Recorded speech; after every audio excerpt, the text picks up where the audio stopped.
আসসালামু আলাইকুম ওয়ারাহমাতুল্লাহি ওয়াবারাকাতুহু এবং আপনাদের ওপর আল্লাহর শান্তি, রহমত ও বরকত বর্ষিত হোক। ওয়ালাইকুম আসসালাম ও রাহমাতুল্লাহ। আচ্ছা, একটু কল্পনা করুন তো, ধরুন আপনার নিজের শরীর, মানে আপনার হাত, আপনার চোখ হঠাৎ করেই এক মহাজাগতিক আদালতে স্বয়ংক্রিয়ভাবে আপনার বিরুদ্ধে সাক্ষী দেওয়া শুরু করেছে। উম, সত্যি একটা ভয়ঙ্কর দৃশ্যপট। সেখানে কোনো উকিল নেই, কোনো অজুহাত দেখানোর সুযোগও নেই। একদম তাই। তো আজকের এই গভীর আলোচনায় বা ডিপ ডাইভে আমরা ঠিক এমন একটা বিষয় নিয়ে কথা বলছি যা একই সাথে আধুনিক ফরেনসিক বিজ্ঞান, মহাজাগতিক ধ্বংস আর মানব মনস্তত্ত্বকে এক সুতোয় গেঁথেছে। হুম। আর আমাদের আজকের এই আলোচনার মূল ভিত্তি কিন্তু পবিত্র কোরআনের সূরা আল কেয়ামা। আমরা খাঁটি সুন্নি স্কলারশিপের আলোকে এই সূরার গভীরে প্রবেশ করব। আর আমাদের উদ্দেশ্য হল এই আয়াতগুলোর বিস্তারিত বিশ্লেষণের মাধ্যমে আমাদের জীবন গঠনের জন্য সবচেয়ে গুরুত্বপূর্ণ শিক্ষাগুলো বের করে আনা। আচ্ছা, এই আয়োজনে কিন্তু আমরা আয়াত এবং আরবি শব্দগুলোর শুদ্ধ উচ্চারণের প্রতি সর্বোচ্চ সতর্কতা বজায় রাখব। এটা খুব জরুরি একটা পয়েন্ট। উচ্চারণটা শুদ্ধ হওয়াটা এখানে অত্যন্ত গুরুত্বপূর্ণ। তো এই আলোচনাটা শুরু করার জন্য আমাদের আসলে ১৪০০ বছর আগের মক্কার সমাজে একটু ফিরে যেতে হবে। সেই সময়ের প্রেক্ষাপটটা কেমন ছিল আসলে? সেখানকার মানুষদের মধ্যে একটা যা দেখি না তা বিশ্বাস করি না ধরনের মানসিকতা ছিল। তারা ভাবত মৃত্যুর পর যখন শরীর ধুলোয় মিশে যাবে তখন আবার নতুন করে জীবন পাওয়াটা স্রেফ একটা রূপকথা। আচ্ছা, তার মানে সূরা আল কিয়ামা হচ্ছে তাদের এই বস্তুবাদী সংশয়ের একটা সরাসরি জবাব, তাই তো? ঠিক তাই। একটা অত্যন্ত যৌক্তিক জবাব। কিন্তু এই আবেদন শুধু ইতিহাসের সেই পাতা বা ওই নির্দিষ্ট সময়ের জন্যই আটকে নেই। এটি মানুষের মনের ভেতরের দ্বন্দ্বের একটা অসাধারণ ব্যবচ্ছেদ। দারুণ একটা শব্দ ব্যবহার করেছেন, ব্যবচ্ছেদ। আর এই ব্যবচ্ছেদটা কিন্তু মহাকাশ বা গ্রহ নক্ষত্র দিয়ে শুরু হয়নি। শুরু হয়েছে মানুষের একেবারে ভেতরের জগৎ দিয়ে। হুম। সূরার শুরুতেই কিয়ামতের দিবসের শপথের কথা আছে। হ্যাঁ, আর তার ঠিক পাশেই কিন্তু নাফসে লাওয়ামা বা আত্মভৎসনাকারী সত্তার শপথ করা হয়েছে। মহাজগতের এত বড় একটা বিচার দিবসের সাথে মানুষের ভেতরের এই নীরব বিবেকের দহনকে একই পাল্লায় মাপা হচ্ছে। কারণ এই দুটো ধারণার মধ্যে একটা অদ্ভুত মিল আছে আসলে। বিচার দিবসে যেমন সবকিছুর চুলচেরা হিসেব হবে, মানুষের ভেতরের এই সত্তাও কিন্তু প্রতিনিয়ত নিজের হিসেব নিতে থাকে। আচ্ছা, সুন্নি স্কলারশিপে তো মানব সত্তার বা নাফসের কয়েকটি স্তরের কথা বলা হয়, তাই না? হ্যাঁ, ৩টি স্তরের কথা বলা হয়। প্রথমটি হল নাফসে আম্মারা। এটা হচ্ছে মানুষের একেবারে আদিম প্রবৃত্তি, যা শুধু নিজের ভোগ বা খারাপ কাজের দিকে টানে। যেটা শুধু নিজের খেয়াল খুশি মেটাতে চায়। একদম। এ ঠিক উল্টো দিকে আছে নাফসে মুতমায়েন্না, যা স্রষ্টার ইচ্ছার কাছে সম্পূর্ণ সমর্পিত এবং প্রশান্ত। আর এই দুয়ের মাঝে অবিরাম যুদ্ধ করে যে সত্তা, তাই হল নাফসে লাওয়ামা। হুম, পাপ করার পর অনুতপ্ত হওয়া, নিজেকে তিরস্কার করা, এটাই এর মূল কাজ। ব্যাপারটা অনেকটা আমাদের ভেতরের একটা অত্যাধুনিক অ্যালার্ম সিস্টেমের মতো। Alarm system? হ্যাঁ, ধরুন একটা স্মার্ট সিকিউরিটি সেন্সর। আপনি এমন কোনো ঘরে ঢুকলেন যেখানে আপনার যাওয়ার কথা নয়, আর সাথে সাথে একটা ইন্টারনাল অ্যালার্ম বেজে উঠল। ভুল করলেই এই অ্যালার্ম আমাদের মনের ভেতর বাজতে থাকে। চমৎকার একটা রূপক দিয়েছেন। আর হাসান আল বাসরি কিন্তু ঠিক এই অ্যালার্ম সিস্টেমটা নিয়ে একটা খুব গভীর কথা বলেছেন।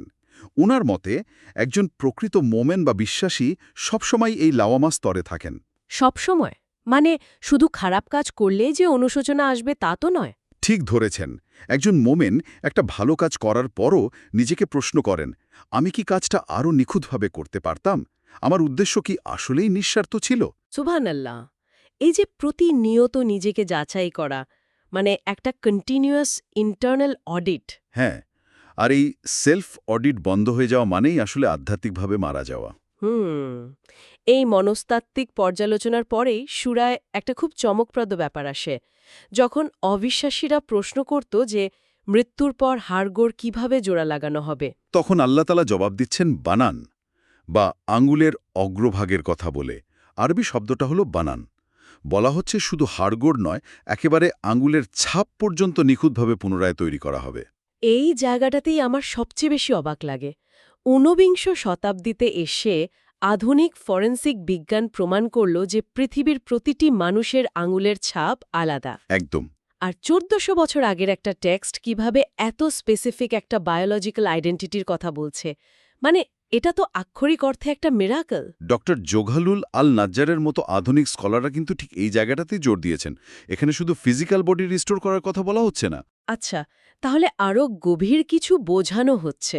হ্যাঁ, বলা হচ্ছে একেবারে মাইক্রোস্কোপিক লেভেলে বায়োলজিক্যাল স্বাতন্ত্র্য বা নিখুঁত আইডেন্টিটি ফিরিয়ে দেওয়ার কথা।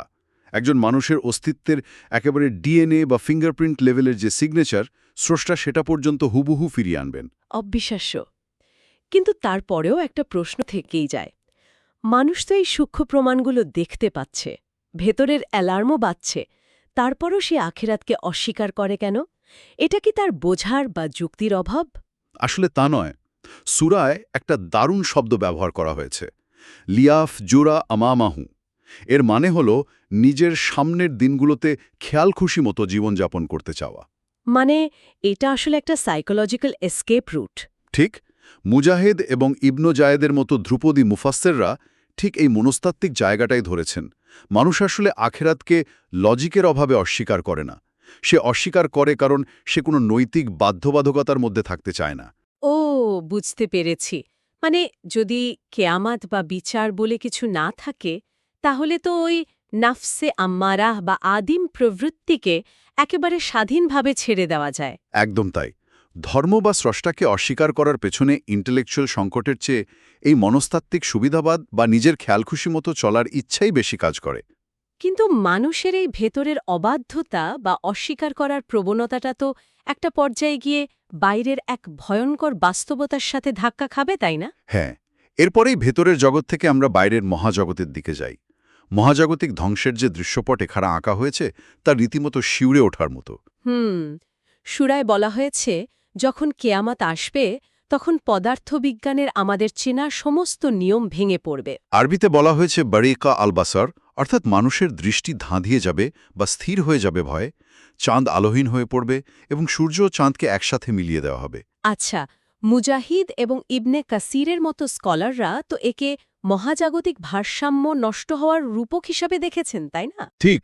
আর আপনি যদি আধুনিক অ্যাস্ট্রোফিজিক্স বা জ্যোতির্পদার্থবিজ্ঞানের দিকে তাকান, সেখানে রেড জায়ান্ট বা লোহিত দানব বলে একটা থিওরি আছে। হ্যাঁ, শুনেছি সূর্য প্রসারিত হয়ে যাওয়ার ব্যাপারটা। ঠিক তাই।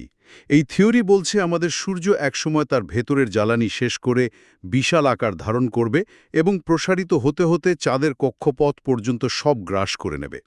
মেকানিজমটা আসলে যেমনই হোক না কেন, মূল কথা হলো এই মহাবিশ্বের যে নিখুঁত স্টেবিলিটি আমরা দেখছি তা একটা নির্দিষ্ট সময়ে গিয়ে পুরোপুরি কোলাপস করবে। আর তখন পালানোর কোনো জায়গা থাকবে না, সূরার ভাষায় কোনো মুস্তাকার বা নিরাপদ আশ্রয়স্থল থাকবে না সেদিন। একদম, পালানোর জায়গা থাকবে না। তবে জানেন, গ্রহ নক্ষত্রের এই ধ্বংসের চেয়েও আমার কাছে বেশি ভয়ঙ্কর মনে হয়েছে আমাদের নিজেদের শরীরের বিশ্বাসঘাতকতা করার ব্যাপারটা। ওই যে সাক্ষ্য দেওয়ার ব্যাপারটা। হ্যাঁ, আমাদের হাত, পা, কান, চোখ এগুলো সব সেদিন বাসিরাহা বা স্পষ্ট প্রমাণ হয়ে দাঁড়াবে। পৃথিবীতে মানুষ তো কথায় খুব পটু। সে অনেক যুক্তি দিতে পারে, অনেক অজুহাত দাঁড় করাতে পারে, যাকে কোরআনের ভাষায় বলা হয়েছে মাআযিরাতুহু। মা ধীরাহু। কিন্তু বিচার দিবসে তো এসব অজুহাত আর টিকবে না। একদম না। ইবনে আব্বাসের বর্ণনা অনুযায়ী মানুষের অঙ্গ-প্রত্যঙ্গ স্বয়ংক্রিয়ভাবে প্রসিকিউশনের সাক্ষী হয়ে যাবে। মুখের সব অজুহাত সেদিন বাতিল হয়ে যাবে, কারণ শরীর নিজেই সব সত্যি বলে দেবে। এটা শুনলে আমার আধুনিক উড়োজাহাজের ব্ল্যাক বক্সের কথা মনে পড়ে। ব্ল্যাক বক্স, দারুণ একটা উপমা। মানে ধরুন, একটা বিমান যখন বিধ্বস্ত হয়, পাইলট হয়তো বেঁচে থাকলে অনেক ব্যাখ্যাই দিতে পারতেন যে কেন এমন হলো, কিন্তু ব্ল্যাক বক্সের সেন্সরগুলো বিমানের প্রতিটা অল্টিটিউড, স্পিড, ইঞ্জিন টেম্পারেচার সব হুবহু রেকর্ড করে রাখে। সেখানে কোনো গল্প ফাঁদার সুযোগ নেই। অসাধারণ বলেছেন। আমাদের শরীরটাও তো তাহলে একটা জীবন্ত ব্ল্যাক বক্স। আমরা যা কিছু স্পর্শ করছি, চোখ দিয়ে যা দেখছি, যে পথে হাঁটছি, সবকিছু আমাদের এই সেলুলার মেমরিতে সেভ হয়ে যাচ্ছে। আর এই একটা চিন্তাই তো আমাদের দৈনন্দিন জীবনে আমরা ফিজিক্যালি কি করছি সে সম্পর্কে একটা মারাত্মক মাইন্ডফুলনেস বা সচেতনতা তৈরি করে দেয়। শরীরকে কেবল একটা জৈবিক পাত্র ভাবার যে ভুলটা আমরা করি, এই ব্ল্যাক বক্সের ধারণাটা সেটা পুরোপুরি ভেঙে দেয়। একদম ঠিক। শরীর আমাদের অস্তিত্বের একটা অত্যন্ত বিশ্বস্ত রেকর্ডিং ডিভাইস। আচ্ছা, এবার একটা অন্য প্রসঙ্গে আসি। এই মহাপ্রলয় আর মহাজাগতিক ধ্বংসের বর্ণনার মাঝখানে আমি একটা খুব অদ্ভুত জিনিস খেয়াল করেছি। টেক্সটটা হঠাৎ করে সম্পূর্ণ ভিন্ন একটা দিকে মোড় নেয়। হ্যাঁ, ১৬ থেকে ১৯ নম্বর আয়াতের দিকে। ঠিক, আল্লাহ তাআলা হঠাৎ করে একটি শিক্ষণীয় এবং ব্যক্তিগত নির্দেশনা দিচ্ছেন, যা সরাসরি নবী মোহাম্মদ সাল্লাল্লাহু আলাইহি ওয়াসাল্লামকে দেওয়া হয়েছিল। মনে হচ্ছে যেন মহাজাগতিক ধ্বংসের মাঝখানে হঠাৎ করে একটা স্টাডি স্কিল বা কিভাবে শিখতে হবে তার ক্লাস শুরু হয়ে গেল। এই হঠাৎ পরিবর্তনটার কারণ কি? এই জায়গাটা সত্যি চমকপ্রদ। এর একটা নির্দিষ্ট ঐতিহাসিক প্রেক্ষাপট আছে আসলে। জিব্রাইল আলাইসাল্লাম যখন ওহী নিয়ে আসতেন, নবীজি সাল্লাল্লাহু আলাইসাল্লাম ভুলে যাওয়ার ভয়ে খুব দ্রুত সেই আয়াতগুলো আওড়াতেন। মানে উনার ভেতরে একটা প্রচণ্ড তাগিদ কাজ করত যে আল্লাহর বাণী যেন কোনোভাবেই হারিয়ে না যায়। ঠিক।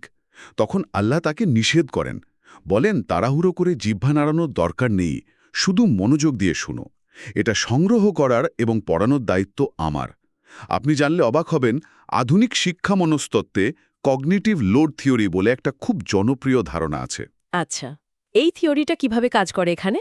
আপনি যখন কোনো নতুন এবং জটিল তথ্য শুনছেন, তখন আপনার মস্তিষ্ক সেটা প্রসেস করতে ব্যস্ত থাকে। ওই একই সময়ে আপনি যদি সেটা মুখস্থ করা বা আওড়ানোর কাজটাও করতে যান, তখন মস্তিষ্কের ওপর ডাবল লোড বা অতিরিক্ত চাপ পড়ে। ফলে তো মূল বিষয়টা গভীরভাবে অনুধাবন করা বাধাগ্রস্ত হবে। একদম তাই। আল্লাহ তাআলা নবীজিকে শেখাচ্ছেন যে জ্ঞান অর্জনের একেবারে প্রথম শর্ত হল স্থির হওয়া। আগে শান্ত হয়ে পুরো মনোযোগ দিয়ে গ্রহণ করতে হবে, তারপর মুখস্থ করার বা বিশ্লেষণের প্রশ্ন।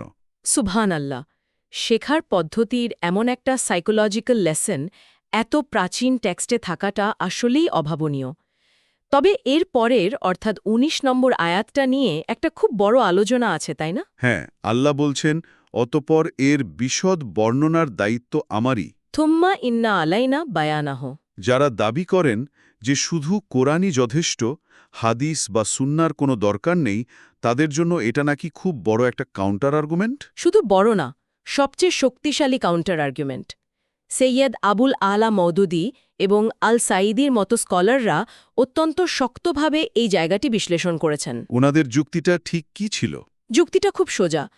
কোরআন যদি নিজেই নিজের সম্পূর্ণ এবং একমাত্র ব্যাখ্যা হতো, তবে আল্লাহ কেন আলাদা করে নবীজিকে বলবেন যে এটি ব্যাখ্যা করে দেওয়া বা বুঝিয়ে দেওয়ার দায়িত্ব আমার?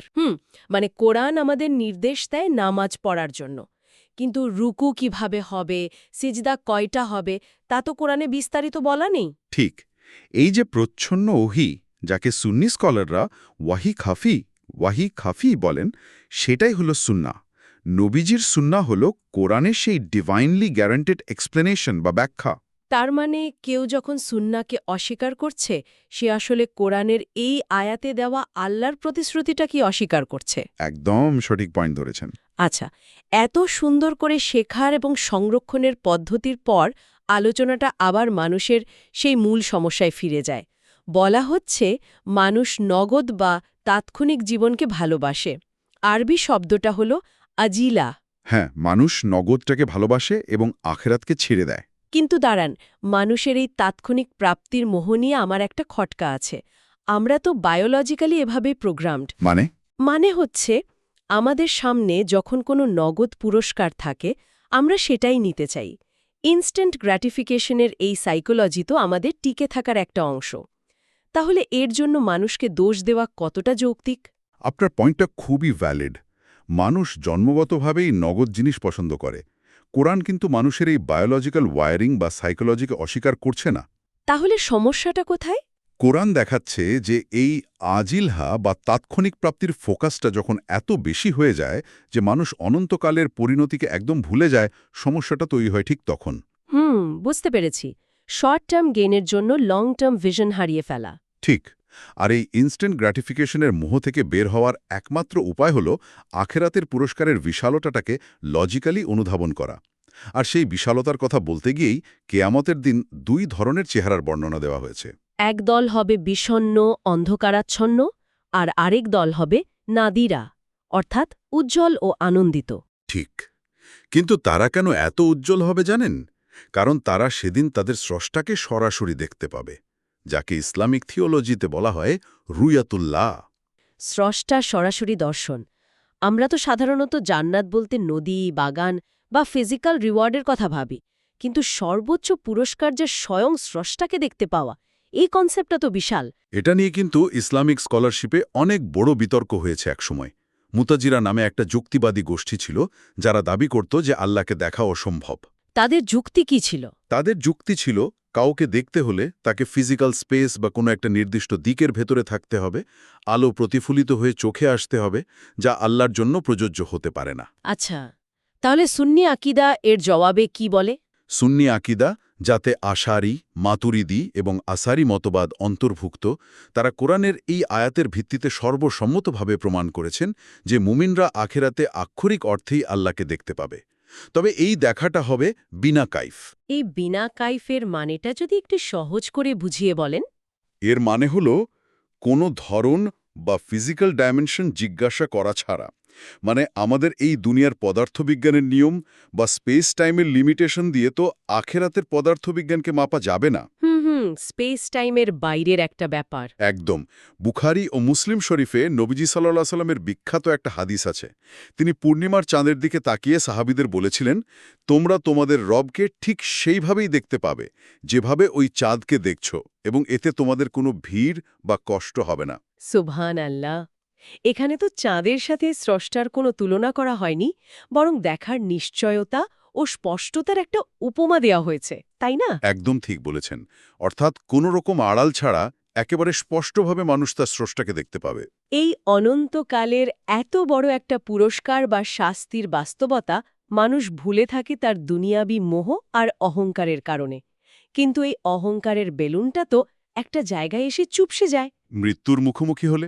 হ্যাঁ, আমাদের জীবনের একটা হার্ড স্টপ বা ফিজিক্যাল বর্ডার আছে, সেটা হলো মৃত্যু।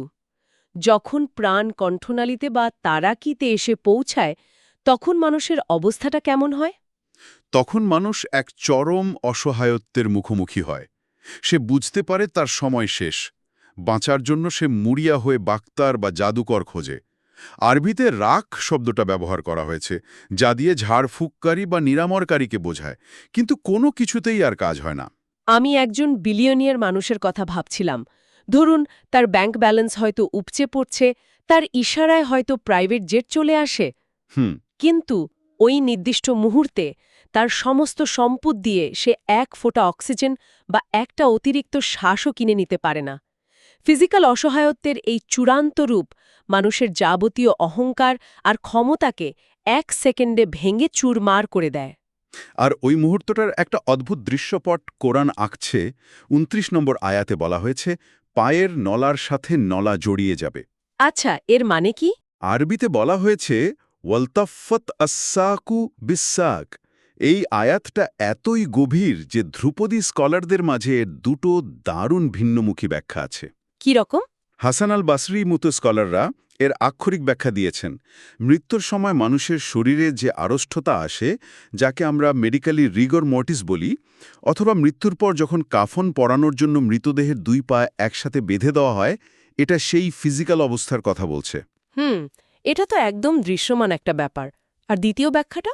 অন্যদিকে ইবনে আব্বাসের মতো মুফাসসিররা এর রূপক ব্যাখ্যা দিয়েছেন। তার মতে পা জড়িয়ে যাওয়ার মানে হল দুটো জগতের সংঘর্ষ।